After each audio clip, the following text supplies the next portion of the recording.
مطالعہ جو میری لائبریری میں کتابیں ہیں کرتا رہتا ہوں، تو آج جو میں پڑھ رہا تھا اس میں حضور صلی اللہ علیہ وسلم کی زیارت کے حوالے سے جو سوال و جواب علماء سے کیے گئے، اس میں سے ہمارے مستند عالم دین ہیں، ان سے پوچھا گیا کہ سرکار دو عالم کی زیارت کی تمنا کے لیے کیا کرنا چاہیے. تو وہ فرمانے لگے کہ کچھ علماء نے تو یہ کہا ہے کہ ہماری نظریں اس قابل نہیں ہیں کہ ہم یہ جرأت کریں اور کہیں کہ یا اللہ ہمیں حضور کا دیدار عطا فرما. بعض علماء نے اتنا بھی ادب کیا کہ ہم کہاں اور سرکار کی بارگاہ کہاں، ہم تو اتنا مانگنے کے قابل بھی نہیں ہیں، نہ ہمارے اعمال ایسے ہیں، نہ ہماری نگاہوں کی پاکیزگی ایسی ہے کہ ہم یہ جرأت کریں کہ یا اللہ ہمیں حضور کی زیارت عطا فرما. ہمیں تو خاموشی سے حضور پہ درود پڑھنا چاہیے، نیکی کا کوئی عمل کرنا چاہیے، وہ خود کرم نوازی فرمانا چاہے تو اس کرم کی کیا بات ہے. لیکن بعض علماء نے کہا کہ نہیں، ہم جیسے بھی گناہگار ہیں پھر بھی ہمیں یہ دعا مانگنی چاہیے، ہمیں اللہ رب العزت کی بارگاہ میں یہ عرض کرنا چاہیے کہ یا اللہ اپنے کریم آقا صلی اللہ علیہ وسلم کی زیارت عطا فرما. یہ شوق رکھنا چاہیے ایک امتی کو کہ حضور کا دیدار ہو جائے اور سرکار دو عالم کی مہربانی ہو جائے. ابھی شاہ صاحب جو شعر پڑھ رہے تھے، او ہور کسے نو نہیں تکدے جنوں یار دا جڑا یار دا چہرہ تک جنہ یار دا چہرہ تک لے. یعنی وہ شعر کا مفہوم یہی تھا کہ جن کو سرکار کا دیدار نصیب ہو جاتا ہے انہیں پھر کسی اور شے کی طلب باقی نہیں ہے، ان کے اوپر اتنی مہربانی ہوتی. تو وہاں پہ حضرت سیدنا امام ابن حجر اسقلانی رضی اللہ تعالیٰ عنہ اور دیگر چند بزرگوں نے چند دعائیں لکھی. وہ فرماتے ہیں کہ 3 درود ایسے ہیں جن کو کثرت سے پڑھنا چاہیے، جو آدمی پڑھتا رہتا ہے ایک دن سرکار ضرور اس پہ کرم فرما دیتے ہیں. ان میں سے پہلا درود کون سا ہے جو بڑا مشہور درود پاک ہے؟ اللہم صلی علی روح محمد فی الارواح وعلی جسد محمد فی الاجساد وعلی قبر محمد فی القبور. یا اللہ ساری روحوں میں سے حضور کی روح پر درود بھیج دے، اور سارے جسموں میں سے حضور کے جسم پر درود بھیج دے، اور ساری قبور میں سے حضور کے روزے پر درود بھیج دے. یہ جو درود پاک ہے سرکار نے پسند فرمایا اور فرمایا جو شخص یہ درود پڑھتا ہے میں اسے خواب میں اپنی زیارت عطا کر دیتا ہوں. وہ کون سا درود ہے؟ اللہم صلی علی روح محمد فی الارواح وعلی جسد محمد فی الاجساد وعلی قبر محمد فی القبور. اور بعض علماء نے کہا یہ درود پاک پڑھنا چاہیے، اللہم صلی علی سیدنا محمد کما تحب و ترضی لہ، اللہم صلی علی سیدنا محمد کما تحب و ترضی لہ. تو مختلف اس کے سیغے جو ہیں وہ ذکر کیے گئے ہیں.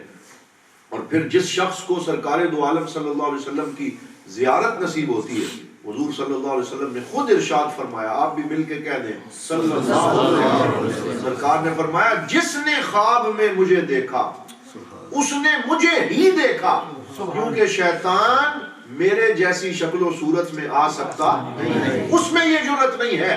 جس نے مجھے دیکھا اس نے مجھے ہی دیکھا. اور ایک جگہ ارشاد فرمایا جس نے خواب میں مجھے دیکھا فَسَيَرَانِي فِي الْيَقَظَةِ، ان قریب وہ حالت بیداری میں بھی میرا دیدار. ایک دن ہمارے بزرگ ایک بتا رہے تھے جن کا نام حضرت علامہ مولانا محمد نواز ظفر صاحب لاہور میں ہوتے ہیں اور حضور ضیاء الامت رحمۃ اللہ تعالیٰ علیہ کے ابتدائی شاگردوں میں سے ہیں. بڑا خوبصورت واقعہ انہوں نے سنایا. وہ کہتے ہیں کہ ہم سبق پڑھ رہے تھے اور پیر کرم شاہ صاحب رحمۃ اللہ تعالیٰ علیہ کی بارگاہ میں بیٹھے ہوئے تھے اور آپ حدیث پاک کا سبق پڑھا رہے تھے. تو یہ بابڑا جگہ ہے کوٹ محمد کے ساتھ، وہاں سے ایک ماسٹر صاحب آئے اور باہر آ کے کھڑے ہو گئے. تو خادم نے پوچھا کہ آپ کیوں آئے ہیں؟ تو وہ کہنے لگے کہ میں ایسے پیر کی تلاش میں ہوں بیعت کرنے کے لیے کہ جو مجھے سرکار کی زیارت کروائے گا میں اس کی بیعت کروں. بڑی جگہ پہ گیا ہوں، ابھی تک میرا یہ سوال پورا نہیں ہوا. تو آج میں بیرا شریف بھی آیا ہوں کہ میں نے وہاں بیعت کرنی ہے جو شیخ مجھے حضور کی زیارت کروائے. تو میری یہ بات جو ہے وہ پیر صاحب تک پہنچائیں. آپ اسباق پڑھا رہے تھے تو خادم اندر آیا اور اس نے جرأت کر کے یہ بات کر دی کہ ایک ماسٹر صاحب آئے ہیں اور وہ کہتے ہیں میں اس پیر کا مرید ہونا چاہتا ہوں جو مجھے حضور کی حضوری میں لے جائے اور سرکار کی بارگاہ کی حاضری جو ہے وہ مجھے نصیب ہو جائے. تو حضور ضیاء الامت رحمۃ اللہ تعالی علیہ کبھی ایسا دعویٰ نہیں کرتے تھے. وہ کرامتوں کا اظہار کرنے والے پیر نہیں تھے، بلکہ وہ شریعت پہ چلنے والے پیر تھے. وہ حضور کی سنتوں پہ عمل کرنے والے تھے. انہوں نے کبھی یہ دعویٰ نہیں کیا کہ آؤ میں فلاں کرامت دکھاتا ہوں، کیونکہ اس طرح کے اعلانات یہ اولیاء کرام پسند نہیں فرماتے. تو حضور ضیاء الامت رحمۃ اللہ تعالی علیہ سے جب یہ کہا گیا کہ بندہ یہ کہہ رہا ہے کہ زیارت کروائیں تو میں بیعت ہوں گا، آپ نے جو جواب دیا وہ بڑا خوبصورت جواب تھا. آپ کو یہ بات پسند آئی کہ چلو میرے پاس لوگ آتے ہیں، کوئی کہتا ہے جی میری گائے بھینس ٹھیک ہو جائے دعا کر دیں، کوئی کہتا ہے جی میرا بچہ نہیں ہے بچہ ہو جائے، کوئی کہتا ہے جی مجھے جائیداد مل جائے، کوئی کہتا ہے مجھے کار مل جائے. کہا چلو آج کوئی ایسا بھی تو آیا ہے نا جو حضور کی زیارت مانگ رہا ہے، جو سرکار کی طلب لے کے آیا ہے. تو آپ نے یہ جواب دیا کہ جا کر ماسٹر صاحب سے کہہ دیں کہ جہاں مرضی ہے مرید ہو جائیں، لیکن 3 دفعہ زندگی میں جب آپ چاہیں گے حضور کرم فرمائیں گے اور آپ کو دیدار ہو جائے گا. مرید آپ جہاں مرضی ہو جائیں، لیکن 3 دفعہ زندگی میں جب آپ چاہیں گے سرکار آپ پہ کرم فرمائیں گے. تو وہ ہمارے علامہ نواز ظفر صاحب کہتے ہیں کہ میرے دل میں شوق پیدا ہوا، کئی سال گزر گئے، میں ان کا گھر پوچھتا ان کے گھر ماسٹر صاحب کے پہنچ گیا یہ حضور ضیاء الامت کے وصال کے بعد. اور میں نے کہا وہ آپ آئے تھے اور پیر صاحب نے آپ کو یہ جواب دیا تھا، پھر آپ کے ساتھ کیا ہوا؟ تو وہ رونا شروع ہو گئے اور زاروں کے تار ان کے آنسو جاری ہو گئے.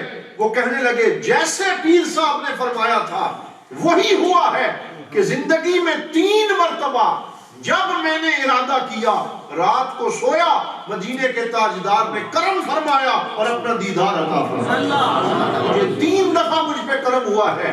یعنی اللہ کے ولیوں کے پاس اللہ رب العزت نے انہیں حضور کی بارگاہ میں یہ مقبولیت دی ہوتی ہے اور یہ رسائی دی ہوتی ہے کہ جو ان کی زبان سے نکل گیا سرکار دو عالم نے ویسے ہی مہربانی فرمائی. اور یہ پتہ چلا کہ یہ شوق رکھنا چاہیے، یہ شوق رکھنا چاہیے کہ حضور صلی اللہ علیہ وسلم کے بارگاہ کی حضوری نصیب ہو جائے اور سرکار دو عالم صلی اللہ علیہ وسلم کی بارگاہ کا دیدار نصیب ہو جائے. ہمارے ایک میرے سگے ماموں جان ہیں، آج میں ان کی بات آپ کو سناتا ہوں. چلیں یہ حضور کی زیارت کی بات چلی ہے تو اس کا ایک فیض ہم سب کو نصیب ہو جائے. وہ سعودی عرب چلے گئے اور وہاں کام کرنے کے سلسلے میں 23 سال سعودی عرب میں مقیم رہے اور ایک لمبا عرصہ ان کو حرمین شریفین کی صحبت اور قرب میں رہنے کا موقع ملا. فرماتے ہیں کہ ایک ایسا دن بھی آیا کہ میں رات کو سویا ہوا تھا اور حضور نبی رحمت صلی اللہ علیہ وسلم نے کرم فرمایا اور ایک طویل خواب جو ہے وہ میں نے دیکھا اور اس میں نے یہ دیکھا کہ ایک بہت بلند عمارت تعمیر ہو رہی ہے اور اس کے سامنے بڑا وسیع ہال ہے اور ایک بڑا وسیع جو ہے وہ میدان ہے اور اس میں سارے لوگ کھڑے ہیں اور ایسے لگتا ہے کہ کسی کا جنازہ لایا گیا ہے اور وہ پڑھایا جائے گا اور ہم سارے لوگ جنازے کی تیاری میں ہیں. آذان ہوتی ہے اور پھر کہا جاتا ہے کہ ابھی نماز جنازہ ہوگا اور آذان دینے والا بھی کوئی آج کا بندہ نہیں ہے بلکہ خود سیدنا بلال حبشی آذان دے رہا ہے. وہ آذان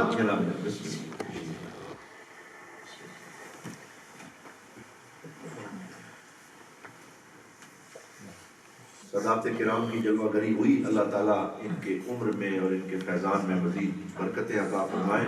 پیر سید ساجد امیر گیلانی شاہ صاحب آپ تشریف لائے تو انہوں نے یہ دیکھا کہ حضرت سیدنا بلال حبشی کی پہلے زیارت ہوئی. موٹے ہوٹ ہیں اور وہی رنگت ہے اور وہی انداز ہے اور وہ عربی زبان میں ایسے اشارے کر کر کے وہ اذان دے رہے اور جب وہ اس لفظ پہ پہنچے اشہد ان محمد رسول اللہ اور حضرت بلال حبشی رضی اللہ تعالیٰ عنہ کی عادت تھی کہ جب وہ اذان دیتے تھے جب اس لفظ پہ پہنچتے تھے اشہد ان محمد رسول اللہ تو وہ ہاتھ باندھ کے نہیں رکھتے تھے بلکہ سرکار کی طرف اشارہ کرتے تھے. تو خواب میں وہ دیکھا کہ حضرت بلال حبشی نے ایسے بلند جگہ کی طرف اشارہ کیا اور کہا اشہد ان محمد رسول اللہ. تو جب سب نے اوپر دیکھا تو ایک بہت بڑی عمارت کی چھت کے اوپر سرکار دو عالم صلی اللہ علیہ وسلم کھڑے ہیں اور آپ کا وضو کا پانی مبارک آپ کی داڑھی شریف سے اور آپ کی زلفوں سے قطرہ قطرہ بن کے ٹپک رہا ہے، اور حضور اپنے غلاموں کو دیکھ کے مسکرا رہے ہیں۔ اور سرکار کی مانگ کا جو چیر ہے وہ کہتے ہیں وہ بھی مجھ کو نظر آیا، اور میرے اوپر اتنی مہربانی ہوئی کہ خواب میں حضرت بلال کا دیدار بھی ہوا، اور بلال کے آقا سید المرسلین کا دیدار بھی ہوا۔ یہ شوق جن کے دلوں میں ہوتا ہے، اور حضور صلی اللہ علیہ وسلم کی بارگاہ کی حاضری کی طلب جن کے اندر ہوتی ہے، حضور بھی انہیں پسند فرماتے ہیں اور ان کے اوپر مہربانی بھی فرماتے ہیں۔ آج ہم نے نئے نئے شوق پال لیے اور اپنے آپ کو غلط جو ہے مصروفیات میں مشغول کر لیا، ہماری دوستیاں غلط ہو گئیں، صحبتیں اچھی نہ رہیں، ہماری گپ شپ اچھی نہ رہی۔ علماء فرماتے ہیں کہ اگر آپ یہ چاہتے ہیں سرکار دو عالم کا قرب نصیب ہو جائے، حضور کی زیارت نصیب ہو جائے، تو اس کے لیے 3 کام کرنے ضروری ہیں۔ پہلا کام یہ ہے کہ حضور کی سنتوں کا اتباع کرنا، بولیے سرکار کی سنت کا اتباع کرنا، حضور کی سنتوں پہ عمل کرنے کی کوشش کرنا۔ اور آج ہی میں ہمارے ایک دوست ہمیں کہہ رہے تھے جاوید غامدی صاحب کے حوالے سے، اور میں پہلے بھی ان کے بارے میں سنتا رہتا ہوں کہ وہ کہتے ہیں نہیں جی فرض پڑھ لو تو کافی ہیں، سنت نفل نہ بھی پڑھو تو کوئی بات نہیں۔ یعنی ایک طرف علماء فرماتے ہیں کہ سنتوں کا اتباع کرنے سے حضور کا دیدار ہوتا ہے، اور دوسری طرف ایسے لوگ ہیں جو کہتے ہیں نہیں جی سنتہ نہ بھی پڑھو فرض تک پڑھو۔ ایک حد تک تو ان کی بات ہم اس سے اتفاق کر سکتے ہیں کہ جو بالکل بھی نماز نہیں پڑھتا کم از کم فرائض کی طرف تو آئے، اس حد تک درست ہے، لیکن اس حد تک درست نہیں ہے کہ یہ کہا جائے نہیں جی سنتیں نہ بھی پڑھو تو کوئی بات نہیں۔ سنتیں پڑھنے سے سرکار کی توجہ نصیب ہوتی ہے۔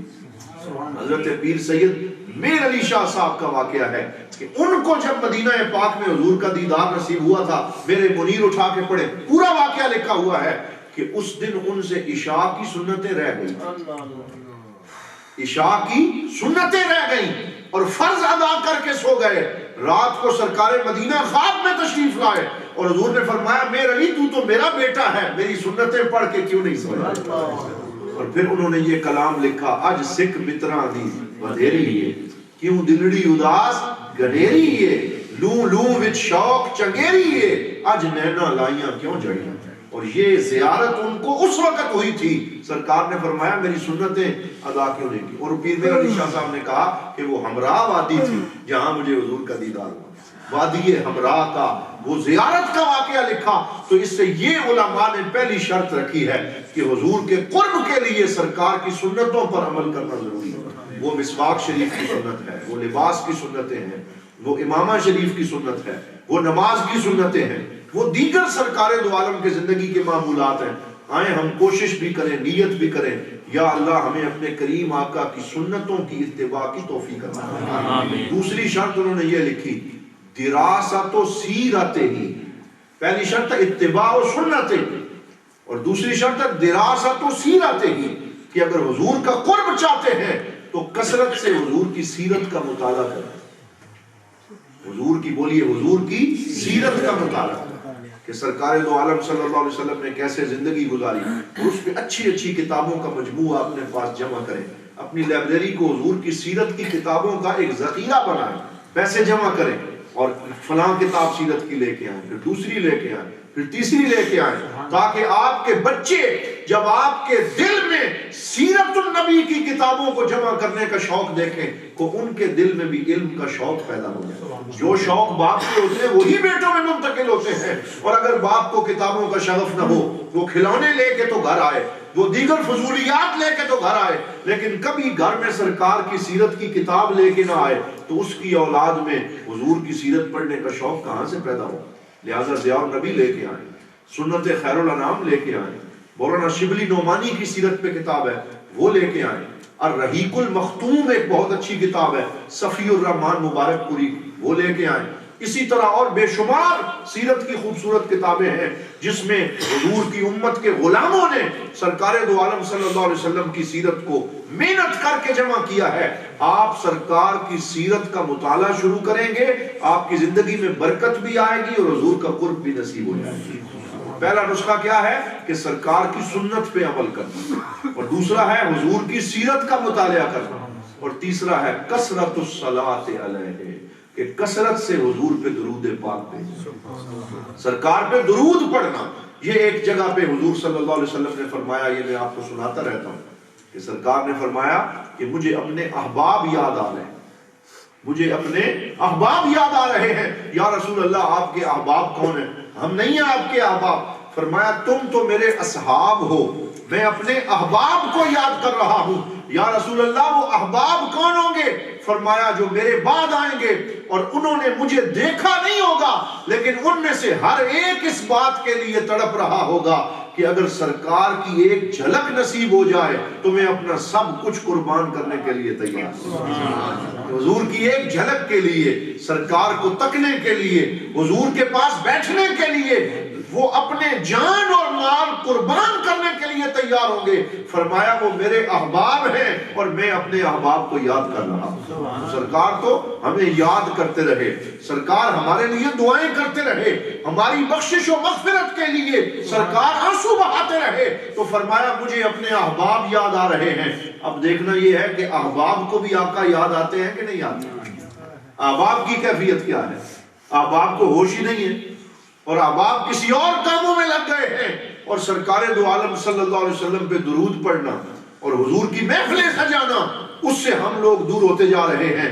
میں سمجھتا ہوں قمر بھٹی صاحب اور ان جیسے دیگر ہمارے بھائی مبارکباد کے مستحق ہیں کہ یہ آج کے اس دور میں بھی حضور کے احباب ہونے کا حق ادا کرتے ہیں۔ ان کا شوق اور کچھ نہیں ہے، یہ پورا مہینہ ان کا شوق کیا ہوتا ہے؟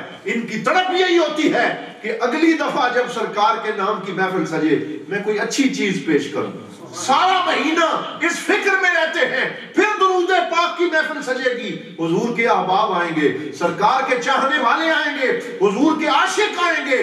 کبھی کہتے ہیں میں ان کے لیے حلیم تیار کروں، کبھی کہتے ہیں میں ان کے لیے فلاں کھانا پکاؤں گا، کبھی کہتے ہیں میں اس طریقے سے اس محفل کو سجاؤں گا۔ تو یہ نشانیاں ہیں حضور کے احباب ہونے کی۔ اللہ تعالی ہمیں بھی سرکار کا احباب بننے کی توفیق عطا فرمائے اور حضور صلی اللہ علیہ وسلم پہ کثرت سے درود پاک پیش کرتے رہنے کی توفیق عطا فرمائے۔ تو آج میں نے یہ مختصر سی جو باتیں کی ہیں، یہ سرکار دو عالم صلی اللہ علیہ وسلم کی زیارت کا شوق رکھنا اور حضور نبی رحمت صلی اللہ علیہ وسلم کی تڑپ اپنے دل میں پیدا کرنا، اس پہ دو روایات آخر میں مزید سناتا ہوں جو ہمارے مشائخ کے ہاں اور ہمارے بزرگوں کے ہاں موجود ہیں۔ حضرت سیدنا امام اعظم ابو حنیفہ رضی اللہ تعالی عنہ، حضرت سیدنا داتا علی حجویری رضی اللہ تعالی عنہ، یہ سارے وہ بزرگ اور مشائخ ہیں جنہوں نے سرکار دو عالم صلی اللہ علیہ وسلم کا خواب میں دیدار کیا۔ اور مزے کی بات یہ ہے کہ جس نے بھی سرکار کو خواب میں دیکھا ہے، سب نے اسی کیفیت میں دیکھا ہے کہ آپ کی داڑھی مبارک گھنی ہے اور سینہ مبارک پہ چھائی ہوئی، یعنی جس نے بھی سرکار کو دیکھا اسی کیفیت میں دیکھا۔ اللہ تعالیٰ ہمیں حضور کی اس سنت پر عمل کرنے کی بھی توفیق عطا فرمائے، کیونکہ جس نے بھی اہل حضوری میں سے حضور کو دیکھا اسی کیفیت میں دیکھا، اور کسی نے یہ نہیں کہا کہ میں نے حضور کو داڑھی شریف کے بغیر دیکھا، یہ تمام حضوری والے بزرگوں نے اسی طرح دیکھا ہے۔ تو یہ بھی وہ سنت ہے جس کو پورا کرنے کا ہمیں شوق رکھنا چاہیے اور حضور نبی رحمت صلی اللہ علیہ وسلم کی اس سنت کو بھی پورا کرنا چاہیے۔ حضرت علامہ اقبال رحمۃ اللہ تعالی علیہ اگرچہ ظاہری طور پہ انہوں نے اس کا التزام نہیں کیا، لیکن بہرحال ہم یہ نہیں کہتے کہ جس کے ہاں داڑھی شریف نہیں ہے وہ حضور کا عاشق نہیں ہے، ایسا نہیں ہے، بلکہ ایسے بھی ہیں کہ ظاہری طور پہ انہوں نے یہ نہیں رکھی لیکن حضور صلی اللہ علیہ وسلم پہ بہت زیادہ محبت کرتے تھے اور اس میں کوئی اور حکمت بھی کار فرما تھی، لیکن عمومی طور پہ ہمیں ضرور اس کی کوشش کرنی چاہیے۔ حضرت علامہ اقبال رحمۃ اللہ تعالیٰ علیہ تو ساری زندگی حضور کی تڑپ میں جلتے رہے اور سرکار دو عالم کی نعت لکھتے رہے۔ لوح بھی تو قلم بھی تو، تیرا وجود الکتاب، گنبد آبگینہ رنگ تیرے محیط میں ہوا، شوکت سنجر و سلیم تیرے جلال کی نمود، عشق جنید و با یزید تیرا جمال بے نقاب، شوق تیرا اگر نہ ہو میری نماز کا امام، میرا سجود بھی حجاب میرا قیام بھی حجاب، تیری نگاہ ناز سے دونوں مراد پا گئے، عقل غیاب و جستجو عشق حضور۔ اس طریقے سے انہوں نے حضور صلی اللہ علیہ وسلم کی محبت کا پیغام دیا۔ کبھی فرماتے ہیں کی محمد سے وفا تو نے تو ہم تیرے ہیں، یہ جہاں چیز ہے کیا لوح و قلم تیرے ہیں۔ کبھی فرماتے ہیں قوت عشق سے ہر پست کو بالا کر دے، دہر میں عشق محبت سے اجالا کر دے. اور کبھی فرماتے ہیں شب پیش خدا بگریستم زار، کہ ایک رات میں اللہ کی بارگاہ میں حاضر ہو کے روتا رہا اور کہتا رہا مسلمانہ چرا زارند و خارن، یہ مسلمان کیوں ذلیل و رسوا ہو رہے ہیں، یہ کیوں زوال کا شکار ہو رہے ہیں. ندا آمد نمیدانی کے ای قوم، اقبال کہتے ہیں مجھے آواز آئی اللہ تعالیٰ کی طرف سے، اے اقبال تو روتا تو بڑا ہے، کیا تجھے پتہ نہیں ہے کہ تیری یہ قوم دل دارند و محبوب نہ دارند، دل رکھتے ہیں لیکن دل محبوب سے خالی ہو چکے. ان کا برز کیا ہے کہ دل رکھتے ہیں، دل میں محبوب نہیں رکھتے. جس دن ان کے دل میں محبوب آ جائے گا اس دن پھر انہیں عروج نصیب ہو جائے گا. ہمیں یہ کوشش کرنی چاہیے کہ سرکار دو عالم صلی اللہ علیہ وسلم سے اپنے تعلق کو پھر سے مضبوط کریں. وہ درود شریف کی شکل میں ہے، وہ سیرت کے مطالعہ کی شکل میں ہے، وہ سرکار دو عالم کی سنتوں کے اتباع کی شکل میں ہے. میں دعا کرتا ہوں اللہ رب العزت ہمیں اپنے کریم آقا صلی اللہ تعالی علیہ وسلم کی سنتوں پہ عمل کی توفیق عطا فرمائے اور حضور کی سیرت کا مطالعہ کرتے رہنے کی توفیق عطا فرمائے. تو میں آج آپ کو بطور پیغام جو بات کر کے جا رہا ہوں وہ خصوصی طور پہ یہ ہے کہ کوشش کریں کہ حضور کی سیرت کی کتب اپنے گھر میں لے کے آئیں. وہ کوئی بھی اچھی کتاب ہو، اور اپنے بچوں اور بچیاں جو جوان ہیں اور پڑھنے کے قابل ہیں انہیں گفٹ کریں سرکار دو عالم کی سیرت. اس سے اچھا گفٹ اور کیا